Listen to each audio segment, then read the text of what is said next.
በስመ አብ ወወልድ ወመንፈስ ቅዱስ አሐዱ አምላክ። እንደምን አላችሁ ተወዳጆች? በያላችሁበት ሰላም እግዚአብሔር ከእናንተ ጋር ይሁን። ይህ ሰዋስው ሚዲያ የዩቲዩብ ቻናላችን ነው። ዲያቆን ዘሰዋስው ነኝ። በዚህ ዩቲዩብ ቻናላችን ላይ መንፈሳዊ ትምህርቶችን፣ መንፈሳዊ ሕይወታችንን የምናሳድግባቸውን ትምህርቶችን የምናስተምርበት መንፈሳዊ ቻናላችን ነው። ለዩቲዩብ ቻናላችን አዲስ ከሆናችሁ ሰብስክራይብ በማድረግ ቤተሰብ እንሁን። ይህን ቪዲዮ ደግሞ ላይክ በማድረግ ጀምሩት። ላይክ በማድረጋችን ለብዙዎች እንዲደርስ፣ ለሌሎች ወገኖቻችን እንዲደርስ ያደርገዋል። ዛሬ በዚህ ትምህርታችን ላይ የምንወያየው መንፈሳዊ ሕይወታችን ስንጀምር የመጀመሪያው የሚገጥመን ነገር ምንድነው? ፈተና ነውና በዚህ ፈተናችን ደግሞ በተለይ ደግሞ ወደ ምንፈልግበት የመንፈሳዊ እድገት ወደ ምንፈልግበት የስጋዊ ሕይወታችንም እንዳንደርስ ከሚያደርጉ ነገሮች መካከል አንደኛው የአንደበት ፈተናችን ነውና ጠላት በብዙ መንገድ ሰዎችን ይፈትናል። ግን ጠላት እንደሚፈትነን ብዙዎቻችን እናምናለን።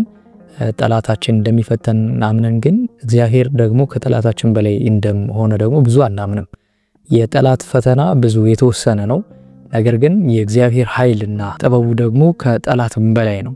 የሱ የጠላት ፈተና ጊዜያዊ ነው፣ እንዲሁም ደግሞ ውስን የተወሰነ ነው። የፍጥሩም ኃይል ነው። የእግዚአብሔር ኃይልና የእግዚአብሔር ጥበብ ደግሞ በዚህ ጊዜ ተገኘ በዚህ ጊዜ ያልፋል የማይባል ዘላለማዊ ነው።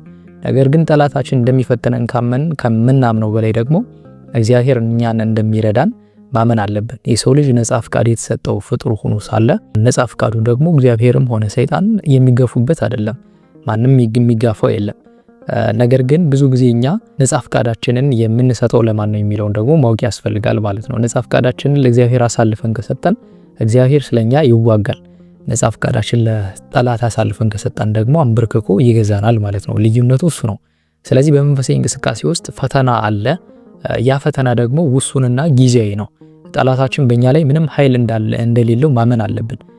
ከውድቀታችን መካከል አንደኛው ሰዎች እንዲወድቁ ከሚያደርጋቸው ነገሮች መካከል አንደኛው ጠላት በብዙ ነገር እንደሚፈትነው ያምናል። እግዚአብሔር እንደሚረዳው ግን አያምንም። ጠላታችን በብዙ እንደሚፈተንና በእኛ ኃይል እንዳለው ካመንን የውድቀታችን የመነሻ ነጥቡ እሱ ይሆናል ማለት ነው። ከዛ በላይ ደግሞ እግዚአብሔር ረዳትነቱ አብሮ እንደሆነ ማመን አለብን። በመጽሐፍም እኔ ካንተ ጋር ነኝና ክፉን አትፍራ ተብሎ ተነግሮልናልና መንፈሳዊ ሕይወት ስንጀምር የመጀመሪያ የሚገጥመን ስጋዊ ፈተና ነው። ሰዎች በስጋዊ ሕይወታቸው እንዲቸገሩ ማድረግ ነው። ጠላት ከሚያደርጋቸው ነገሮች መካከል አንደኛው እሱ ነው።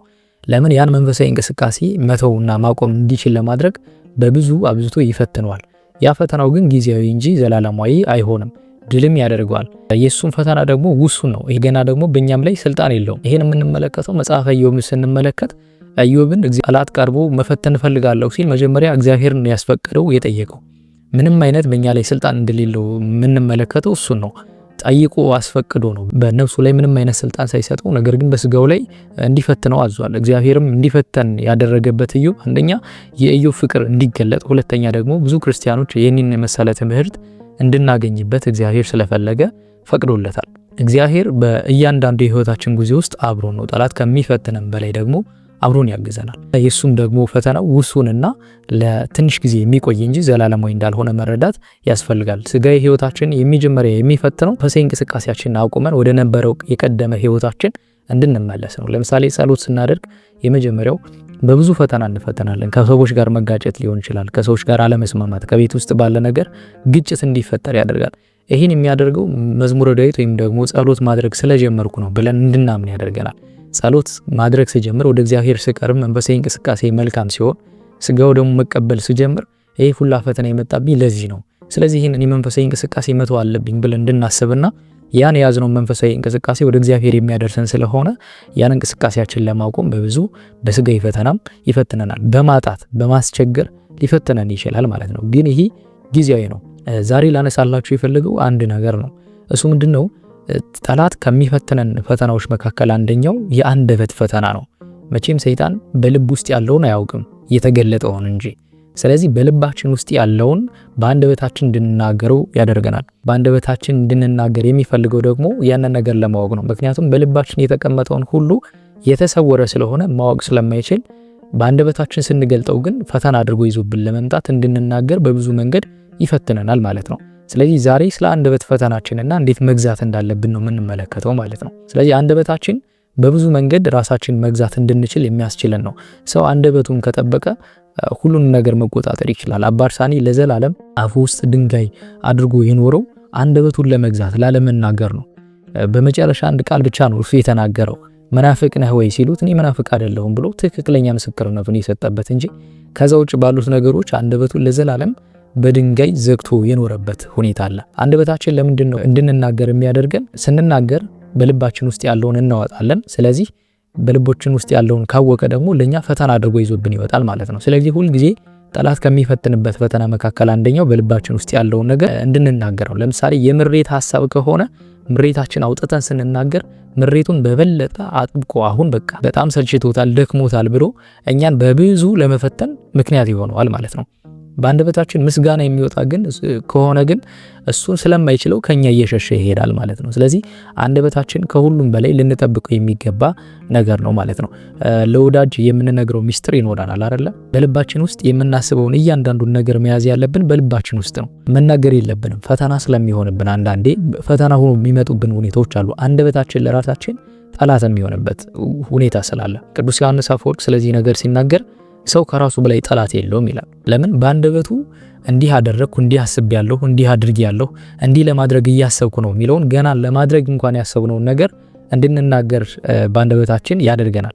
ስንናገር ደግሞ ፈተና ሆኖ ይመጣብናል። ያንን ነገር እንዳይሆን ቀድሞ መሰናክል ይሆነናል ማለት ነው። ስለዚህ አንደበታችን ከጠበቅን ግን የልባችን ሰሌዳ ቆለፍን ማለት ነው። የምንናገረው የምናስበውን ነገር እንድንፈጽመው ይሆነናል ማለት ነው። ነገር ግን የምናስበውን ነገር ሁሉ ለሁሉም ሰው አለመናገር እንጂ ማማከር ያለብን አካል ደግሞ መኖር መቻል አለበት። አንደበትን በመግዛት ጠላትን ለዘላለም ያሸነፉ ሁለት መነኮሳት በዜና አበቡ ላይ ተቀምጦ እናገኛለን። ለ50 ምናምን ዓመታት የሚሆን ዛሬ እንደዚህ እናደርጋለን ብለው በተቃራኒው በመናገር ጠላትን አሸንፈውታል። እንዴት ነው? ለምሳሌ ዘንድሮ በዚህ በረሃ ሄደን ሰይጣንን ቅጥቅጥ ነው የምናደርገው ብሎ ያስባሉ። በሚቀጥለው ክረምት ሰይጣን ቀድሟቸው ይሄዳል፣ ነገር ግን አያገኛቸውም። አሁንም በዚያም በቃ በሚቀጥለው ዓመት ስላልሄድን በዚህ ዓመት እንሄድና ሰይጣንን በደንብ አድርገን ቀጥቅጠን እየተጋደልን መንፈሳዊ ሕይወታችን እያሳደግን በበረሃ ውስጥ ነው የምንኖረው ይላሉና ሰይጣን ይሄንን ደግሞ ስለሚሰማ ቀድሞ ሄዶ ይጠብቃቸዋል። ከዕለተ ሞታቸው ድረስ እንደዚህ ያደረጉ ከበዓታቸው ሳይወጡ ሰይጣንን ሸውደው ድል አድርገውታል ማለት ነው። የምትናገሩት ነገር ለእናንተ ፈተና ሊሆንባችሁ ስለሚችል ወዳጃችሁ ወዳጅ አለው ይባላል። ለምሳሌ የምታማክሩት ሰው የእርሱ የሆነ ወዳጅ አለው። የእናንተ ወዳጃችሁ ስታማክሩት ሌላ ወዳጅ አለው። የእናንተ ሚስጥር ለዛ ሰው ይናገራል፣ ያን ሚስጥር ደግሞ ያንኛው። ስለዚህ በተዘዋዋሪ ለፈተና እንጋለጣለን ማለት ነው። ስለዚህ ምንም ነገር ስናስብ የመጀመሪያው አንደበታችንን መግታት ነው፣ በልባችን ውስጥ ማቆየት ነው። የእግዚአብሔር ፈቃዱ ይሁን ብለን ለራሳችን ብቻ ተናግረን መያዝ ነው፣ ያሰብነውን ነገር እስክንፈጽመውና እስክናደርገው። ይህን የምናደርገው ለራሳችን የህይወታችን ስኬት እንዲሁም ደግሞ የመንፈሳዊ እድገታችን መሰናክል እንዳይሆነን እንጂ ላለመናገር ወይም ደግሞ በጣም ሚስጥራዊ ለመሆን ፈልገን አይደለም። አንድ ሰው አንደበቱን ከገዛ አንደበቱን ከያዘ ወደ ስኬቱና ወደ መንፈሳዊ እንቅስቃሴው ወይንም ደግሞ መንፈሳዊ ህይወቱን ለማሳደግ ይረዳዋል ማለት ነው። ሰይጣንም ይህንን ስለሚያውቅ ነው አንደበታችን እንድንናገር የሚያደርገን። ለምሳሌ አንድ ሰው በፈተና ውስጥ ሲሆን ፈተናውን አብዝቶ እንዲያማርርና እንዲናገር ያደርገዋል። ያለውን ሁኔታ ለማወቅ ስለሚፈልግ በልብ ውስጥ ይህ ሰው ምንድነው የሚፈልገው፣ ምንድነው የሚያስበው የሚለውን ነገር ካወቀ በኋላ እናንተን ለመፈተን እኛን ለመፈተን በጣም ይቀልዋል ማለት ነው።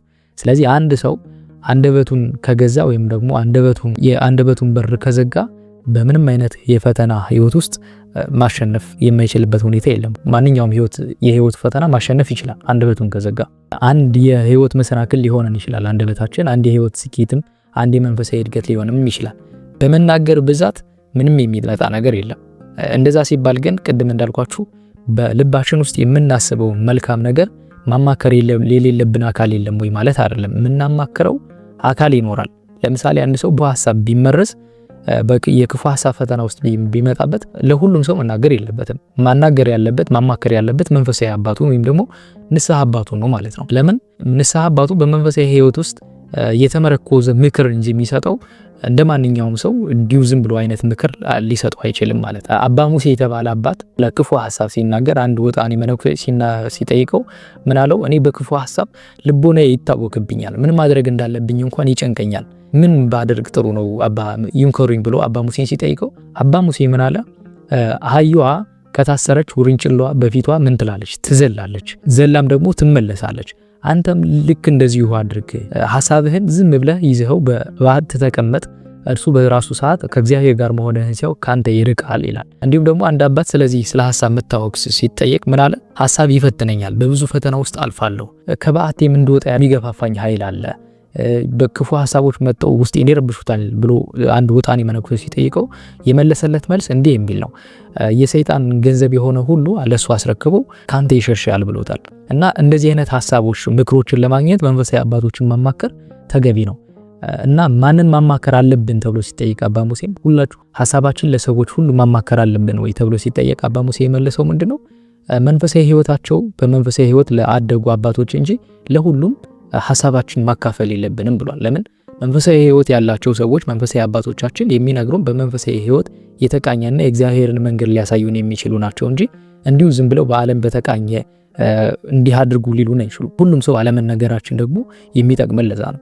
ስለዚህ ሁልጊዜም ቢሆን በአንደበታችን ከገታንና በሐሳባችን የምናስበውን ሐሳብ በልቦናችን ከእግዚአብሔር ጋር ሆነን ከያዝነው ለመንፈሳዊ ሕይወታችን እድገት መሰረት ይሆነናል። እንዲሁም ደግሞ ለምናስበው ነገር ደግሞ ስኬት ይሆነናል ማለት ነው። በስጋ ሕይወታችንም ቢሆን አንደበታችን የምናስበውን ነገር ሁሉ ለብዙ ሰው የምንናገር ከሆነ ግን እንቅፋት ይሆነናል። ቅድም እንዳልኳችሁ ወዳጃችሁ ወዳጅ አለው። ለወዳጃችሁ ብታማክሩት ወዳጃችሁ ለወዳጁ ይነግረዋል፣ ወዳጅ ደግሞ ያነሰው ደግሞ ለዛ። ስለዚህ ሁሉም ሰው ጋር ደረሰ ማለት ነው።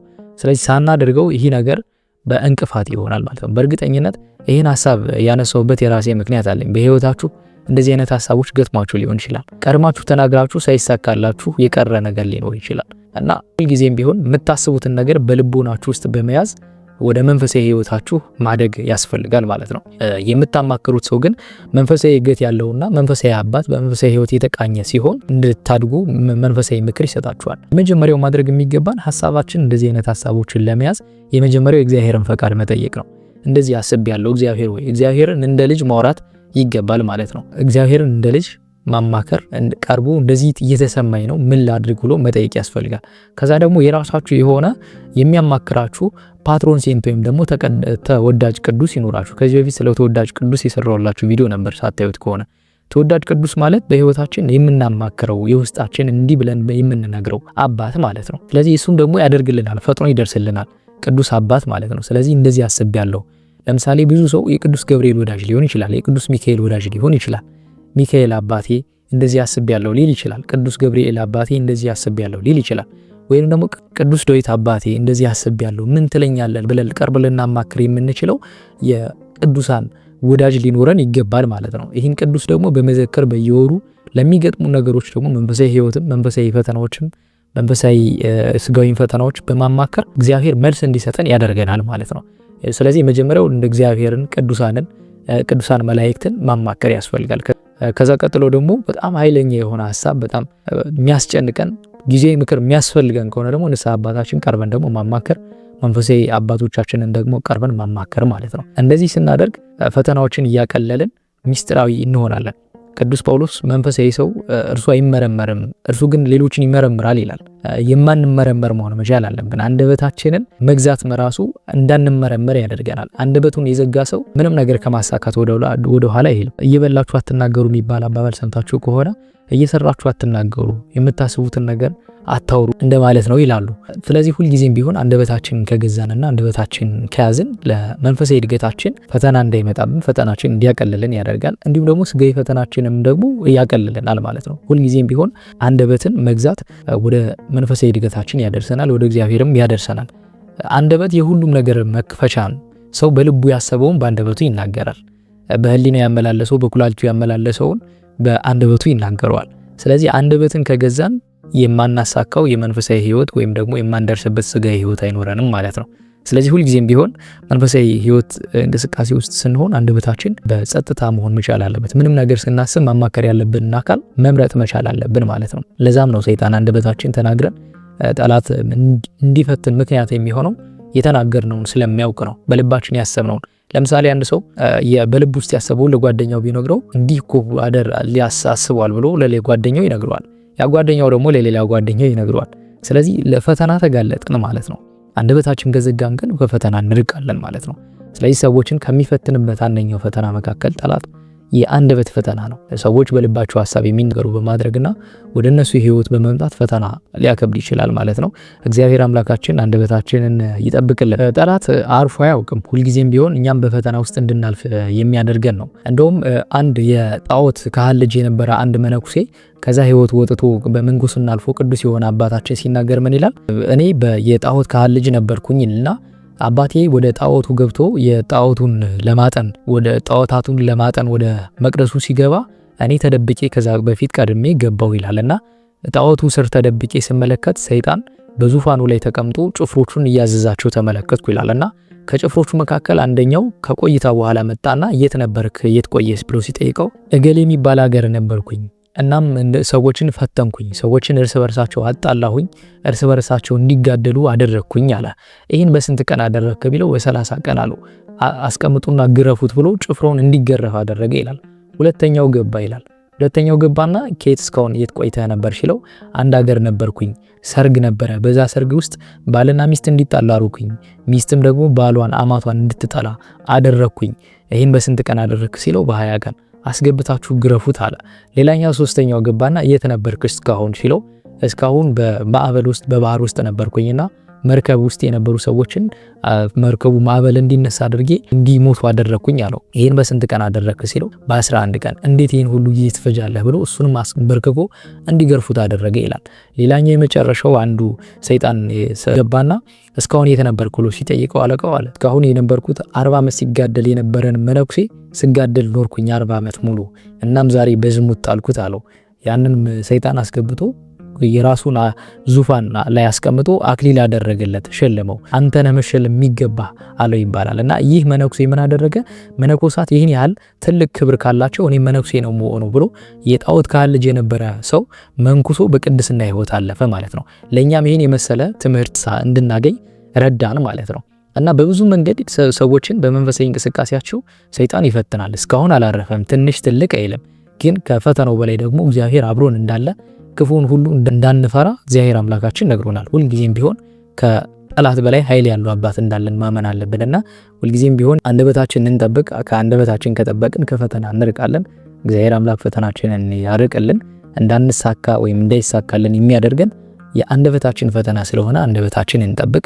አቤቱ ቅዱስ እግዚአብሔር አምላካችን በአንድ ልጅህ በጌታችን በአምላካችን በመድኃኒታችን በኢየሱስ ክርስቶስ በእርሱ ያለ ጽን ክብር ላንተ ይገባል። ከእርሱም ጋራ ከመንፈስ ቅዱስም ጋራ ትክክል የሚሆን ዛሬም ዘወትርም ለዘላለሙ አሜን። በያላችሁበት ሰላም እግዚአብሔር ከእናንተ ጋር ይሁን። ይህን ቪዲዮ ለሌሎች ወገኖቻችን ሼር እናድርግ። ይቆያል።